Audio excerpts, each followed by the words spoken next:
আসসালামু আলাইকুম everyone, back to my channel. আমি তাকলিমা ইসলাম ফ্যামিলি গ্রুপ আবারও আপনাদের জন্য নতুন একটি রেসিপি নিয়ে হাজির হলাম। তো আমার এই রেসিপিটি দেখার জন্য সবাইকে আমি স্বাগত জানাচ্ছি। তো আমি আজকে নরসিংদীর ঐতিহ্যবাহী টমেটো টক রান্না করব।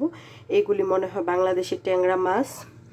তারপরে এই যে টমেটো আলুগুলি কীরকম কেটেছি, টমেটোটা একটু বড় বড় করে কেটে নিয়েছি। তো এখন চলেন মূল রান্নায় চলে যাই। তো এখন কাঁচামরিচ, তারপর পেঁয়াজ কুচি, আর এটা হচ্ছে ক্যাপসিকাম। তো ক্যাপসিকামটা অপশনাল, আমার বাসায় আছে তাই দিয়েছি, আপনারা না দিলেও পারেন, কোনো সমস্যা নেই। এটা আমি দিয়ে দিলাম প্রথমে। তো এখানে আরেকটা মশলা, আসলে এটা আমার ততটা ফ্রেশ হয়নি, এটা আমরা নরসিংদীতে টক রান্নায় সবসময় সব ব্যবহার করি। তো এটা হচ্ছে ধনিয়া আর কি, এক ধরনের গন্ধযুক্ত, এটাকে আমরা ধনিয়াই বলি, গন্ধ আর কি। ফ্লেভারটা খুবই ভালো, এটা দিলে টক তরকারিটা অনেক ভালো লাগে, গ্রানটা অন্যরকম আসে। খাটাই হজ, আবার আরেকটা নামও আছে খাটাই হজ এটাকে বলে। তো এটা শিলপাটায় বেটে নিলে আরও বেশি ভালো হয়। তো আমি এটা অত দিব না, অল্প, বেশি দিলে আবার খাওয়া যাবে না, এই আর কি। তো আপনাদের সাথে শেয়ার করলাম, এটাও শেয়ার করলাম। আর এই খাটাই হজটা এরকম কাঁচা সময় এরকম ছিল, আমি এটা ভালো করে ধুয়ে, তারপরে মনে করেন বালুগুলি যেন না থাকে, একদম ভালো করে ধুয়ে তারপর ব্লাইন্ডার করে নিয়েছি। এটা কাঁচা অবস্থায়, আর ওইটা ফ্রেশ ছিল, ওইটা আমি ব্লাইন্ডার করে নিয়েছি। তো প্রথমে আমি হলুদ দিয়ে দিব আমার পরিমাণ মতো, 1 চামচ, এর চেয়েও কম, আধা চামচ। তারপর দিয়ে নিব মরিচ গুঁড়ো, আমি মরিচটা একটু বেশি খাই, তার জন্য মরিচটা একটু বেশি দিয়েছি, 1 চামচের উপরে, প্রায় 1.5 চামচ। তো আপনারা চাইলে এটা যার যার রুচি অনুযায়ী, জালটা যে যেরকম খান ওই রকমভাবে দিয়ে নেবেন। তারপর তেল দিয়ে নিলাম, এটা আমার মনে করেন আন্দাজ মতে এই তো 2-3 টেবিল চামচ, এই আর কি। সবার লাস্টে এখন লবণ না দিলে তো তরকারির স্বাদ হবে না, তরকারির স্বাদই আনবে লবণ। তো লবণ দিয়ে দিই, আর লবণটা যে যেরকম খান ওই রকম আর কি, যার যার স্বাদ অনুযায়ী লবণটা দিয়ে নেবেন তরকারিতে। তো আমি হালকা একটু পানি দিব, বেশি না, একটু কষাবো এই। তো এখন একটু নেড়ে চেড়ে মিশিয়ে নিচ্ছি আলু টমেটোগুলি।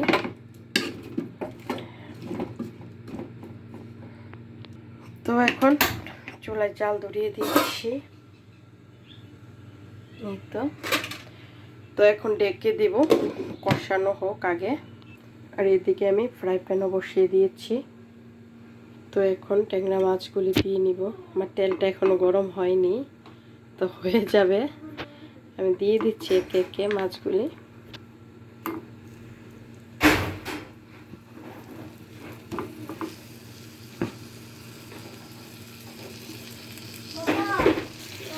তো আমি একটু, এই যে মাছগুলি এখন ভাজা হয়ে যাবে, ভাজা হয়ে যাচ্ছে, খুবই মজাদার টক তরকারি। আপনারা দেখলে আর বাসায় যখন ট্রাই করবেন তখন আসলে বুঝতে পারবেন যে আসলে আমাদের নরসিংদীর ঐতিহ্যবাহী মজাদার একটা রেসিপি টক তরকারি, খুবই খুবই মজা। তো আশা করি আপনারা ট্রাই করবেন। আদিল কি বলতেছ আব্বু, কি বলো? তুমি টিভি দেখো, সাউন্ড কমায় দেখো আরো। মাছগুলি খুব বেশি ভাজবো না, অল্প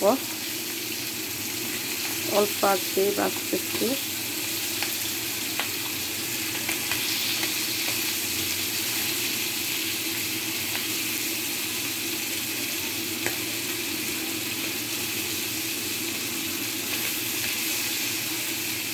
আমার উল্টানো শেষ মাছগুলি। এদিকে চলেন দেখে আসি আমার টমেটো কীরকম, এই যে পানি উঠছে। তো পানিটা যখন একদম কমে যাবে, তেলের উপর বেশি আসবে, তখন আমি একটু ঝোল দিব। তো এখনও দেখা যায় তেলের উপর আসেনি। তো এদিকে আমার টমেটো তরকারি তেলের উপর বেশি উঠেছে, এখন পানি দিয়ে দিচ্ছি। যেহেতু টক তরকারি সেহেতু একটু বেশি পানি দিতে হবে। পানি পানি না থাকলে ভালো লাগবে না ঝোল। তো এখন বলক আসা পর্যন্ত, এই যে এখন বলক চলে আসছে। তো আমার ডিপ ফ্রিজে কাঁচা আম রাখা ছিল, তো আমি আমের টকটা দিয়ে দিলাম এখন। তারপর এই যে ভাজা মাছগুলিও দিয়ে নিব এখন, সবগুলি মাছগুলিও দিয়ে নিয়েছি। তো এখন একটু নেড়ে চেড়ে দিব। আর সাথে যেই আমি যে একটা হজ বেটে রেখেছিলাম ওই হজটা এখনই দিয়ে দিব। এই তো, এত বেশি না, অল্প দিতে হবে, বেশি দিলে আবার গন্ধটা বেশি হয়ে যাবে। এই দিয়ে দিলাম, এখন নেড়ে চেড়ে দিব। নেড়ে চেড়ে একটু মিশিয়ে তারপর ঢাকনা দিয়ে রেখে দিব দমে, আস্তে আস্তে জাল হবে। খুবই মজাদার টকটকে, কি স্মাইল আসতেছে আজ। তো চলেন দেখা যাক তরকারির কি অবস্থা, কেমন হইল। ফিরে আসলাম 10 মিনিট পর। এই যে মাছগুলি একদমই ভাঙে নাই। তো আমি আরও 10 মিনিট জাল করব, অল্প আছে জাল করব। আর আলুগুলি একটু দেখে নেই, আলুগুলি সিদ্ধ হয়েছে কিনা।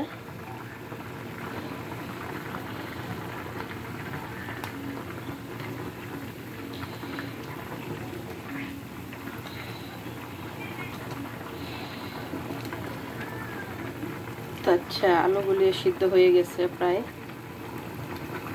হ্যাঁ, এই তো সিদ্ধ হয়ে গেছে, দেখা যাচ্ছে সিদ্ধ হয়ে গেছে।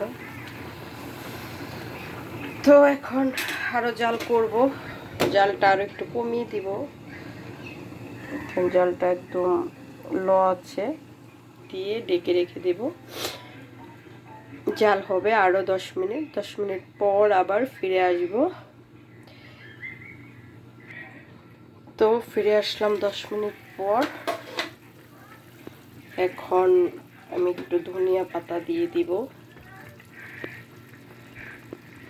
ধনিয়া পাতা না দিলেই নয় টক তরকারিতে, আর যে কোনো তরকারিতে স্বাদ বাড়াবে ধনিয়া পাতা। সবসময় সবাই খেতে খুবই চেষ্টা করবেন ধনিয়া পাতাটা। ধনিয়া পাতা অনেক ধরনের রোগেরও ওষুধ। মানুষের কিডনির যাদের সমস্যা আছে তাদের জন্য খুবই খুবই উপকার। এই ধনিয়া পাতাটা খেলে উপকার হয়, তার জন্য সবসময় খেতে উপকারও আসবে, তরকারির স্বাদও বাড়বে যদি ধনিয়া পাতাটা দিই। তো এখন আমি একটু ডেকে দিব, ডেকে দিয়ে আর 10 মিনিট জাল করব, তারপর নামিয়ে ফেলবো। তো চলুন দেখা যাক, আমি জালটা অফ করে দিয়েছি মাত্র। তো আমার নরসিংদীর ঐতিহ্যবাহী টমেটোর টক তরকারি, ট্যাংরা মাছের ঝোল, খুবই মজাদার একটি রেসিপি। আশা করি আপনারা সবাই ট্রাই করবেন। আর বাসায় যখন ট্রাই করে রান্না করবেন তখন বুঝতে পারবেন যে আসলে রান্নাটা কীরকম অসাধারণ ছিল। আমার মতো ট্রাই করবেন। তো আমি একটু জালটা অফ করেছিলাম, তো এখন একটু ডেকে রাখবো, তেলটা যেন ফিরে আসার আগ পর্যন্ত একটু অপেক্ষা করব। তো আমি এই ফাঁকে দিয়ে এদিকে আবার একটু রান্না আছে আমার। বিরিয়ানি রান্না করেছিলাম আজকে বাচ্চাদের জন্য, তো এটা এখন একটু গরম দেব ওদেরকে খাওয়ানোর জন্য। তো সাথে আবার একটু টক করে নিলাম।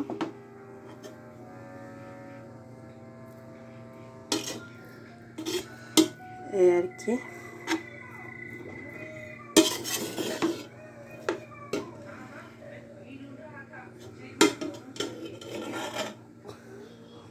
তো চুলায় প্যান বসিয়ে গরম করছি,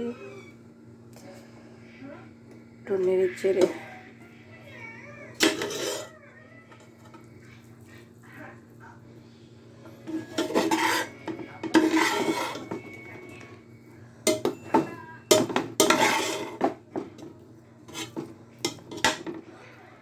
তো চলেন দেখা যাক ওইদিকে আমার তরকারি কীরকম কালার আসলো দেখে নিই। এই যে আমার তরকারিটা হয়ে গেছে এবং তেলও বেশি উঠেছে। মাছগুলি খুব আস্তে আস্তে ভাঙেনি, একদমই না। তো নরসিংদীর ঐতিহ্যবাহী টমেটো দিয়ে টক আপনারা ইচ্ছা করলে, তো আশা করি আপনারা ট্রাই করবেন আমার মতো। ট্রাই করলে বুঝতে পারবেন মজাটা, মুখে বলে বোঝানো যাবে না। এটা আবার পুঁটি মাছ দিয়েও করা যায়। তো আপনারা আশা করি দেখবেন পুরো ভিডিও, আর ভালো থাকবেন, সুস্থ থাকবেন। আমরাও ভালো আছি, সুস্থ আছি আলহামদুলিল্লাহ। তো ওকে, আল্লাহ হাফেজ।